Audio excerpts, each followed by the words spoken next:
Now, the last issue, so this one we finally get to see him actually in his Superman suit. Because at no point in that last issue, even though he's been Superman, you never see him in the costume. Just like, like the, murals and stuff of him and, all the stuff on the media. But you never see him actually be Superman. So it's finally in this last one that we do.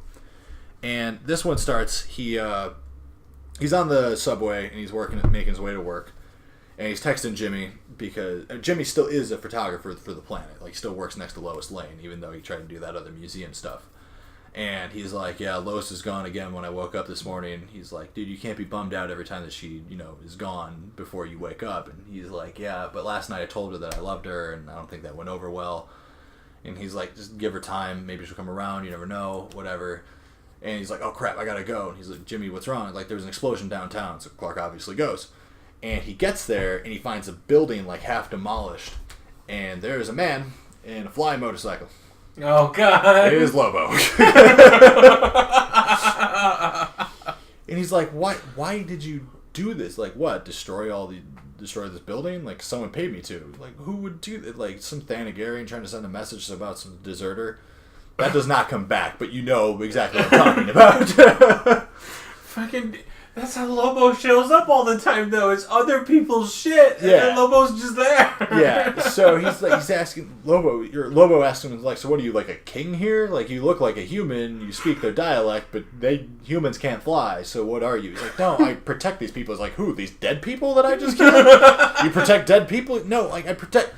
Why did you do this? Like, because someone paid me to. Someone paying you to do this? He's like, what are you, an alien? He's like, are you Kryptonian? He's like... Or Superman asking Lobo, are you Kryptonian? He's like, Kryptonian? But you're hilarious. Wait, are you Kryptonian? Clark's like, yes. And it's like, I didn't think there were any of you left. And Clark's, what do you mean none of us left? He's like, do you not know? Krypton's been destroyed for 500 years. Like, what? Why do you think no one came and found you? They're all dead. In fact, when we were kids, we used to take space cycles and go out and collect the skulls of the dead Kryptonians. We'd sell them, the good ones, use them as ashtrays, pissing them, classic stuff. And Clark's like obviously devastated to hear all this. He's like, "What are you crying?" And all the while, Lois and Jimmy are in a helicopter in a news chopper, trying to get closer to figure out what's going on. They're trying to get camera on. They're like, at this point, they don't have audio. So they're trying to get closer so that like they can actually get the audio and hear what they're saying. And this is being broadcast to the whole world. Like everyone's watching from China to Metropolis. Everyone is watching. So you see like Clark's parents are like, don't worry, like honey, he'll have it under control. I'm sure that he has this. And even Lex Luthor is watching. So when they finally get closer, they get close enough to hear the audio. And Lobo says, he's like, how do you think these people are going to think of a protector after I've beaten your teeth halfway down your throat? He's like, probably not as shocked as they're going to be when I shove that fancy motorcycle of you up your ass. And everyone's like, except for Lex, who's just like, ha.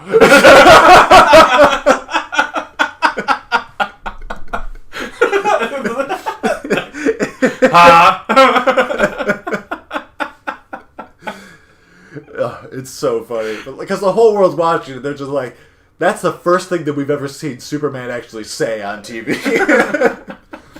So they get into a fight, and Lobo is he's a good enough, contender for Superman. And once again, I'm not sure how Superman's powers work here. And I'll get back to that later, because, like, Superman is super strong, still, but, like, Lobo beats the hell out of him. And likewise, like, it's a pretty fair fight. But after, they come to blows and they're beating the crap out of each other, like Lobo tries to, the thing where he, like, smashes in your eyeballs with his thumbs. Well, what can Superman do? Oh, God. Heat vision! Just blows off the thumbs and Lobo's like, oh! So Superman, like, cracks him over the head with a pole and he just, like, lays into him on the ground. He, like, smashes him back and forth, Hulk and Loki style. He's like, I can't give it to you, man. I didn't see that coming. And I got bad news. I heal. Because he has a healing factor, like on par with that of like Wolverine. Yeah. So he's like, just give me 10 minutes. I'll be back to good and new. But I don't think that you will be. And, you'll be dead sooner or later. I can keep this up. And he just grabs Lobo by the leg. He just starts dragging him out. He's like, what are you going to do? And he just points up towards the sky. And he's like, You wouldn't. And he just swings around and around and around and around. He just chucks Lobo straight into space.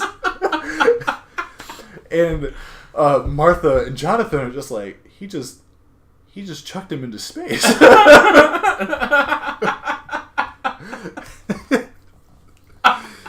It's perfect. He's like, I mean, I can't beat him. He's just gonna heal. We'll just get him off of my planet without his bike.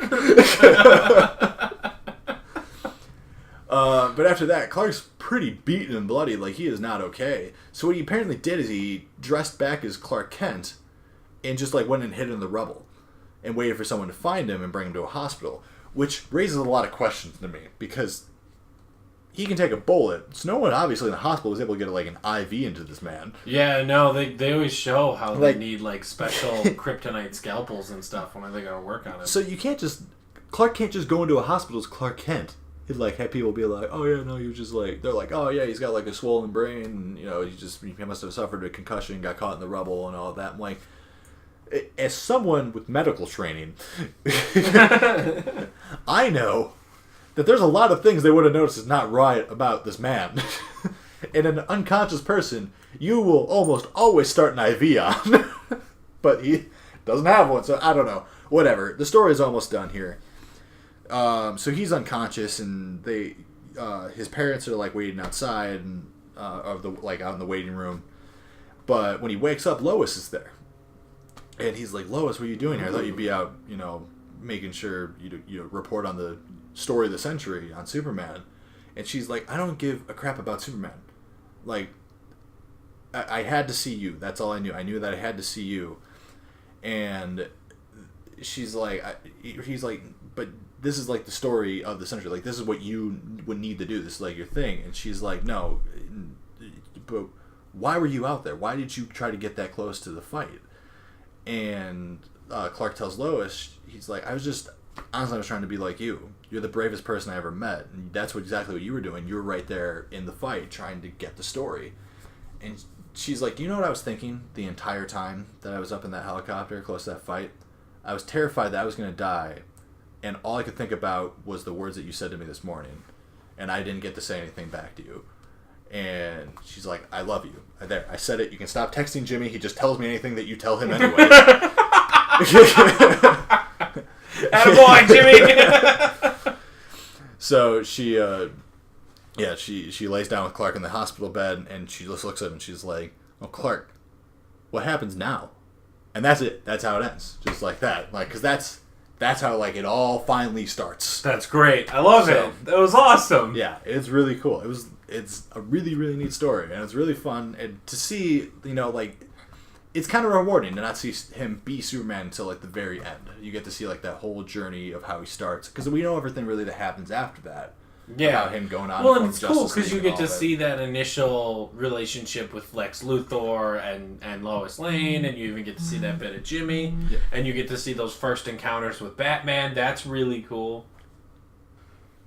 Yeah. So, yeah, it's really cool to see, you know, just the first steps to all of Superman's story and where it really leads. And you get to see it from a, you know, more kind of realistic perspective, and that's what I think I really enjoyed about it. You get to see how it affects his family, his friends, everything, and him just is on a personal level. Well, and it's not just the journey of how he becomes Superman. It's you see a lot of the stuff that helps make him who he is without being that journey to becoming Superman. Mm-hmm. It's not like the Batman Year One, where it's telling the story of how Batman really becomes Batman. Yeah. It's, you see Clark for who he is. You know, his encounters with Batman, his encounters with Lex Luthor, with Lois Lane, and all that. And it's great. It's a really fun story, and I'm actually excited to go read it. Yeah. Because there's still a lot of stuff that I left out. So, yeah. I mean, I encourage everyone to go pick it up and read all the parts I wasn't able to talk about. But, yeah, it's a really good story. So I hope that you guys enjoyed this segment. We have Star Wars Infinity's coming up next. Star Wars Infinity's A New Hope. The first of 3. Yes. And we just played another Star Wars one after that, which is the Star Wars based off of George Lucas's original screenplay. That's going to be a mess. It's going to be beautiful. Yeah, I thought that you read that, but I guess not. No, I've never read it. It's a journey. All right, thanks everyone, and we'll catch you next time. Bye. Bye.